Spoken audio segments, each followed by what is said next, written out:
नमस्कार साथियों, मैं नागेंद्र कुमार कुशवाहा। साथियों, आप सभी को पता है कि विश्व भारती जन सेवा संस्थान आज सहारा के 10 करोड़ जमाकर्ताओं के लिए माननीय सुप्रीम कोर्ट में अपना एक रिट पिटीशन याचिका दाखिल किया है, जिसकी सुनवाई 30 सितंबर से होनी है। बहुत सारे लोग सहारा के जो चट्टे बट्टे हैं, सहारा के अधिकारी हैं, वैसे लोगों में खलबली मचा हुआ है, क्योंकि ये किसी भी रूप में सहारा के जमाकर्ताओं का धन वापसी करने को तैयार नहीं है। इसके लिए इनको चाहे जितना भी षड्यंत्र रचना पड़े, चाहे जो भी कारनामे करना पड़े, सब करने को आतुर हैं, लेकिन पैसा नहीं देना चाहते। और हम लोगों की लड़ाई पैसे के लिए ही है। सहारा प्रबंधन के किसी व्यक्ति से, किसी डायरेक्टर से या समूह से कोई निजी दुश्मनी तो है नहीं। हम देश के लगभग 10 करोड़ सहारा के जमाकर्ता भुगतान नहीं मिलने के कारण आज कई वर्षों से परेशान हैं।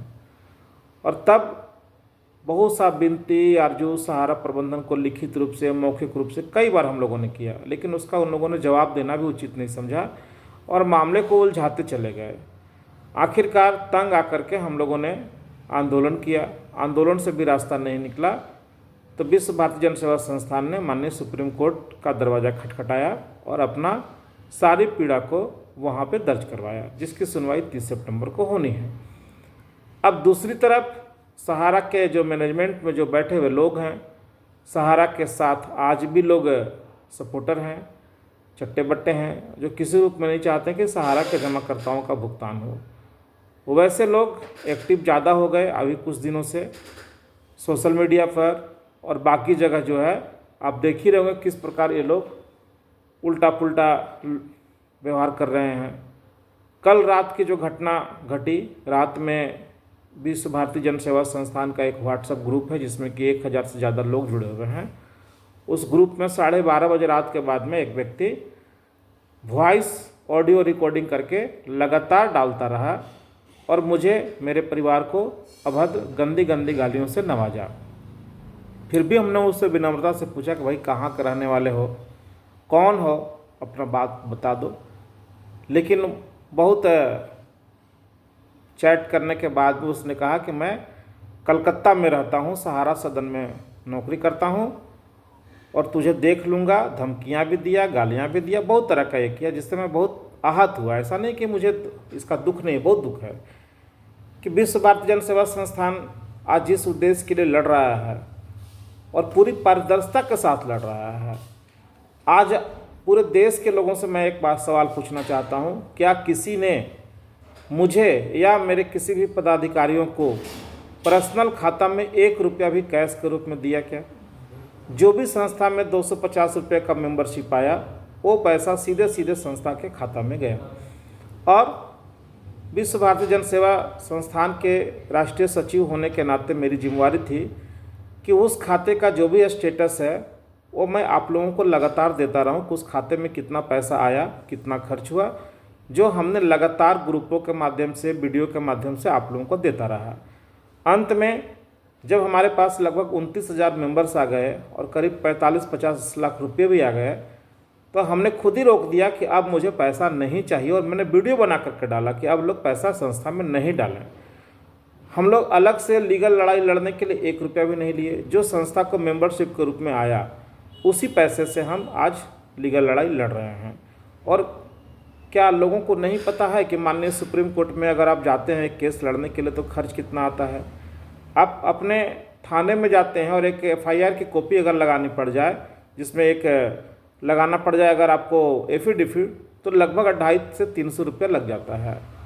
और जब देश के सर्वोच्च न्यायालय में आप अपना केस लड़ने जा रहे हैं, वो भी टॉप क्लास के हमारे जो लॉयर हैं उनको लेकर के, तो वहाँ फ्री में तो काम होना नहीं है। संस्था ने अपने मेंबरशिप के रूप में जो भी पैसा इकट्ठा किया, वो एक एक पैसा उस लड़ाई में खर्च करने जा रहा है। ये सभी को पता है। बाकी अगर कोई भी एलिगेशन हम लोगों के ऊपर अगर है कि किसी ने 100, 200, 500 रुपया मुझे या हमारे लोगों को कोई दे दिया जिसका उसका हिसाब न मिला हो, तो एक भी व्यक्ति सामने खड़ा होकर कहे कि हाँ नागेंद्र कुशवाहा को हमने ये पैसा दिया, तो ये सारी पारदर्शिता और इस तरह का स्टेप लेने के कारण सहारा प्रबंधन में आज हड़कंप मचा हुआ है और उसी का खामियाजा इस प्रकार मुझे भुगतना पड़ रहा है कि सामने से नहीं आकर के वो व्हाट्सएप के ग्रुपों में, सोशल साइटों में लगातार मुझे गालियों से नवाज रहे हैं, मेरे परिवार को गालियों से नवाज रहे हैं और मुझे धमकियां भी दे रहे हैं। क्या मुझे ये बात पता नहीं था कि मैं जिस रास्ते पे जा रहा हूँ वो रास्ता किस ओर जाता है? क्या मुझे मालूम नहीं है कि मैं एक वैसे शक्ति के साथ लड़ने जा रहा हूँ जिसके साथ में वर्तमान केंद्र सरकार खड़ी है, देश के राष्ट्रीय मीडिया खड़ी है और उसके साथ मुझे लड़ना है और अपना पैसे का मांग करना है। ये मुझे तो पता ही था, लेकिन हम लोगों ने सोचा कि आखिर हमारे पास बचा क्या है? अपना मान सम्मान, प्रतिष्ठा, धन दौलत सब कुछ हम लोग गंवा करके बैठे हैं। बचा है तो केवल अपना एक शरीर जिसमें कि प्राण है। अगर इस लड़ाई में प्राण भी निकाल करके ये लोग ले लें तो फ़र्क क्या पड़ता है? आखिर ऐसी ज़िंदगी जी करके ही हम लोग क्या करेंगे जहाँ ना अपनी मान सम्मान प्रतिष्ठा कुछ भी नहीं है। तो इस हालत में हम लोगों को लड़ने के अलावा और कोई रास्ता नहीं है। इस लड़ाई में चाहे सहारा प्रबंधन मुझे जान मरवा दे, हम लोगों का जान ले ले या किडनैप करा दे, कुछ भी करा दे, हम हर चीज़ के लिए तैयार हैं, क्योंकि हम लोग सर पे कफन बांध के निकले हुए हैं, क्योंकि हमारे पास खोने को कुछ नहीं है और हम लोग लीगल लड़ाई के रूप में काम कर रहे हैं, जिससे कि इनमें भय मचा हुआ है। आज 10 साल से लगातार माननीय न्यायालय को और देश के लोगों को, अपने जमाकर्ताओं को सहारा प्रबंधन गुमराह करने में सफल रहा, लेकिन अब जैसा लग रहा है कि माननीय न्यायालय का जिस प्रकार रुख है, कुछ न कुछ इस बार अच्छा रिजल्ट जरूर होगा। दूसरी ओर साथियों, जो लोग इस घटना परिघटना से बौखलाए हुए हैं और संस्थान के साथ लगातार जुड़ करके अपनी संवेदना जता रहे हैं, मैं सभी साथियों से आग्रह करूंगा कि आप लोग विचलित न होवें। ये मार्ग है ही कठिन, इससे भी बहुत कुछ आगे आप लोगों को सुनने को मिल सकता है, लेकिन घबराने की ज़रूरत नहीं है। इस लड़ाई को जब हम लोगों ने शुरुआत किया है तो अंजाम तक हम ही लोग पहुंचाएंगे।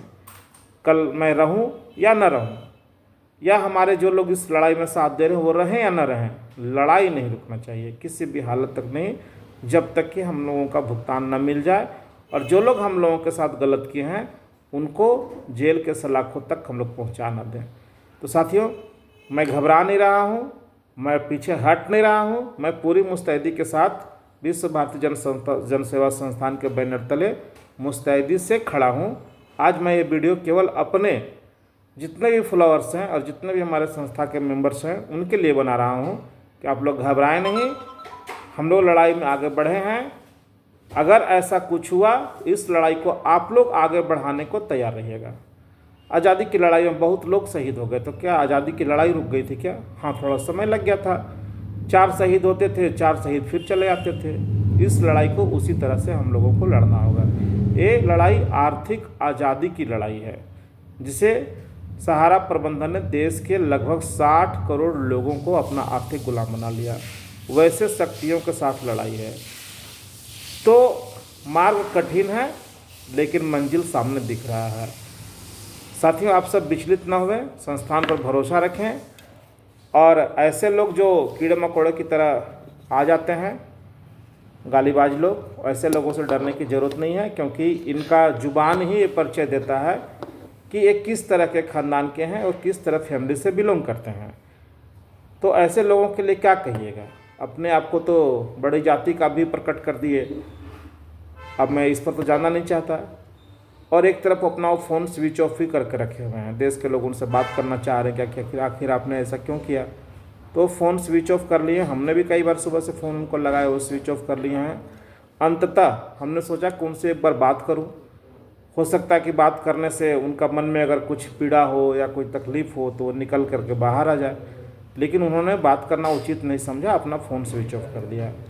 थक हार करके मुझे कानून का सहारा लेना पड़ा और मैं अपने लोकल थाना मैथन, जहाँ का मैं वासी हूँ, थाने में अपनी लिखित सूचना दे दिया हूँ। आगे की कार्रवाई थाना को करना है, कानून को करना है वो जो कार्रवाई करेंगे वो सर आँखों पे। लेकिन हमारा लक्ष्य ये नहीं है, हमारा लक्ष्य मछली की आँख की तरह देश के 10 करोड़ जमाकर्ताओं का भुगतान है। हम उस ओर बढ़ रहे हैं और आशा करते हैं कि जल्द इस केस का अंत होगा। क्लाइमेक्स पे हम लोग आ गए हैं और हम लोगों का भुगतान भी होगा और जिसने गुनाह किया है उनको सज़ा भी मिलेगा। आप लोग जहाँ हैं धैर्य बना कर रखें, संयम बना कर रखें और अगली सूचना जो भी आएगी आप सबों के बीच में वीडियो के माध्यम से दिया जाएगा। धन्यवाद, नमस्कार, जय हिंद।